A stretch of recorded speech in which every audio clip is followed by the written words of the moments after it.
Assalamualaikum warahmatullahi wabarakatuh. A'udzubillahi minasyaitonir rajim. Bismillahirrahmanirrahim. Perkenalkan, saya Bumi Hani, mahasiswa Magister Riau UI Sunan Kalijaga Jakarta, mempresentasikan mata kuliah Studi Al-Quran dengan tema kedudukan manusia di dalam Al-Quran, surat Al-Baqarah ayat 30 dan surat Az-Zariyat ayat 56. Para pemirsa yang dirahmati Allah, puji syukur kita panjatkan kepada Allah atas nikmatnya yang telah menjadikan kita sebagai manusia yang bisa menikmati indahnya dunia.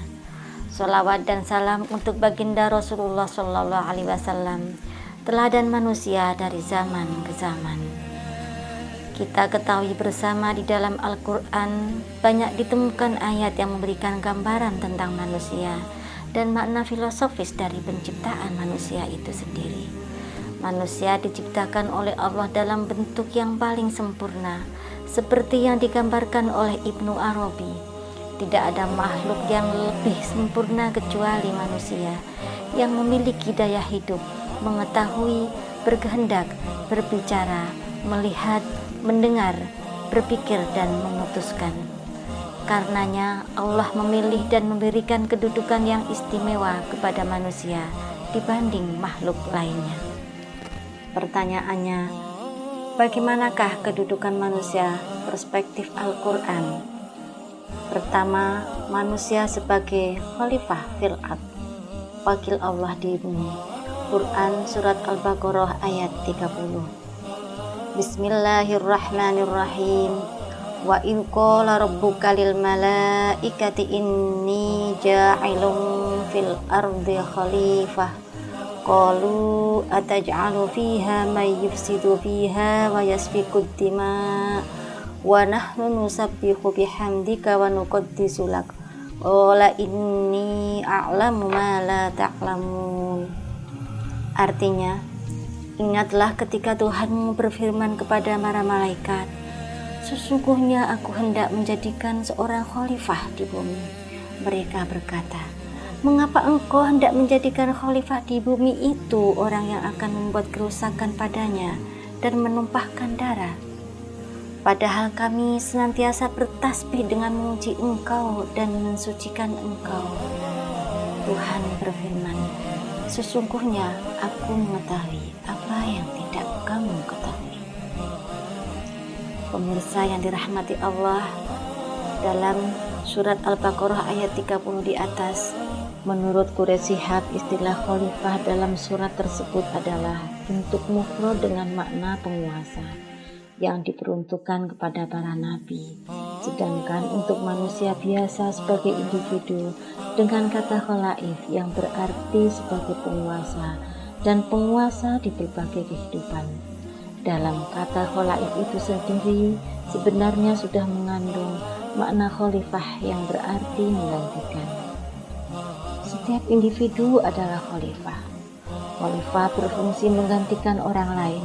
Suatu kaum yang akan menggantikan kaum lainnya, menggantikan kedudukannya, kepemimpinannya atau kekuasaannya dari generasi ke generasi berikutnya. Penghormatan kepada anak cucu Adam sebagai khalifah ini diumumkan oleh Allah di depan para malaikat sebelum manusia diciptakan dan sekaligus sebagai penawaran Allah yang disambut dengan penerimaan oleh manusia. Tugas utama khalifah adalah memakmurkan bumi, merekonstruksi bumi, menggapai kemajuan di bumi. Karenanya untuk menjalankan tugas-tugas tersebut Allah memberikan seperangkat perlengkapan. Nah, perlengkapan apakah yang telah Allah berikan? Pertama, potensi tauhid. Meyakini bahwa Allah sebagai zat tunggal pencipta dan penguasa alam semesta.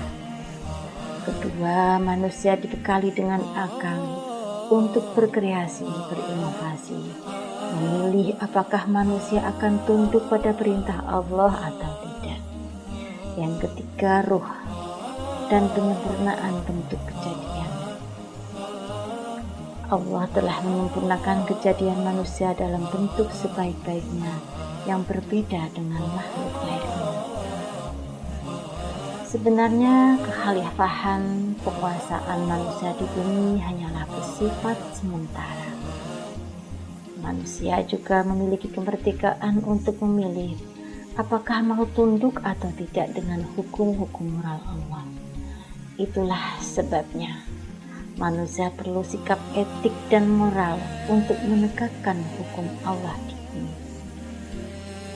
Dan sebagai konsekuensinya, ketundukan manusia akan dimintai pertanggungjawaban atas sikapnya selama menjadi khalifah. Kedudukan manusia yang kedua adalah sebagai hamba Allah atau abdun. Quran Surat Az-Zariyat ayat 56. Bismillahirrahmanirrahim. Wa ma khalaqtul jinna wal insa illa liya'budun.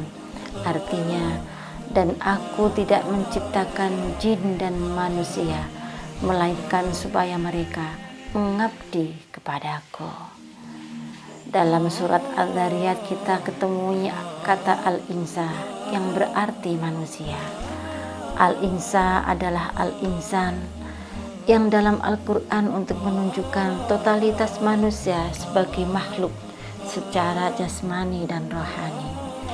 Harmonisasi kedua aspek jasmani rohani tersebut mencerminkan bahwa manusia memiliki berbagai potensi.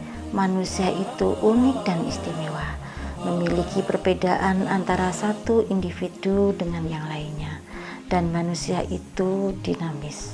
Sehingga disinilah letak keistimewaan manusia menyandang predikat sebagai khalifah Allah di bumi.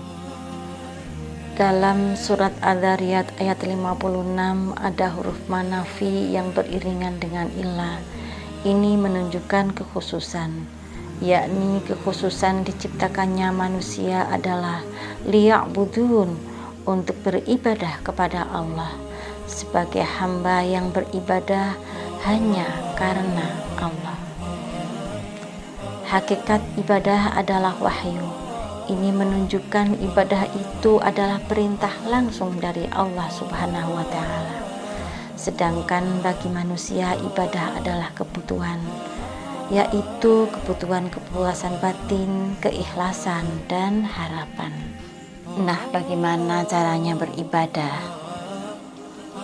Pertama, Allah membekali potensi tauhid untuk mengesahkan dan mendekatkan diri kepada Allah. Karena sebenarnya esensi dari semua agama dan kepercayaan adalah mengesahkan dan mendekatkan kepada Sang Pencipta. Kedua, akal. Akal di sini untuk mengikuti petunjuk dalam melakukan amal. Apakah amal yang dilakukan sesuai dengan sumber Al-Quran dan hadis atau tidak?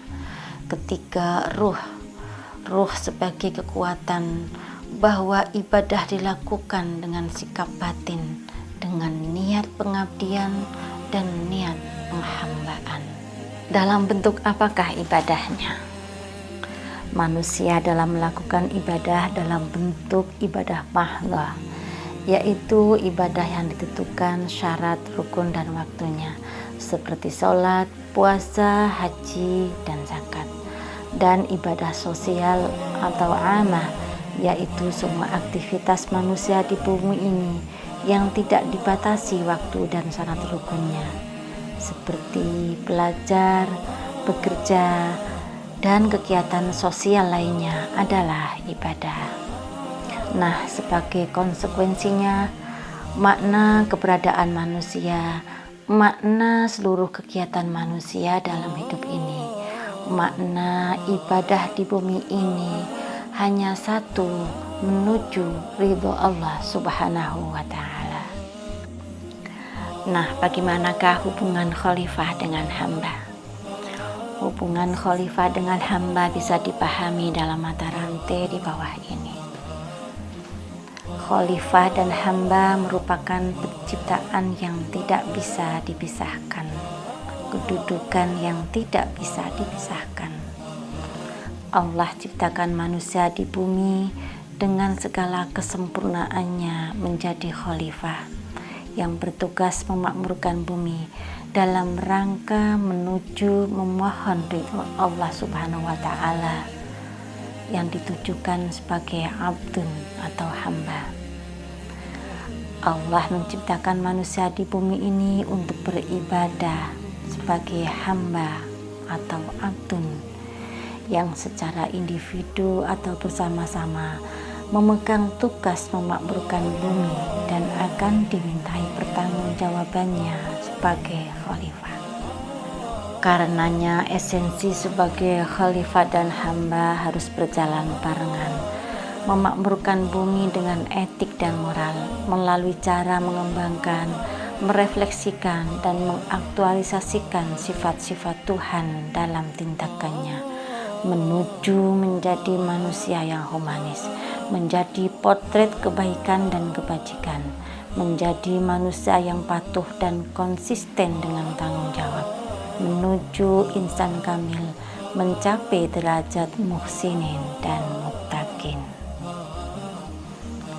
Sebagai penutup, hanya dengan pendidikanlah manusia sebagai khalifah dan hamba menjadi sempurna. Sekian dari saya, kurang lebihnya mohon maaf. Wassalamualaikum warahmatullahi wabarakatuh.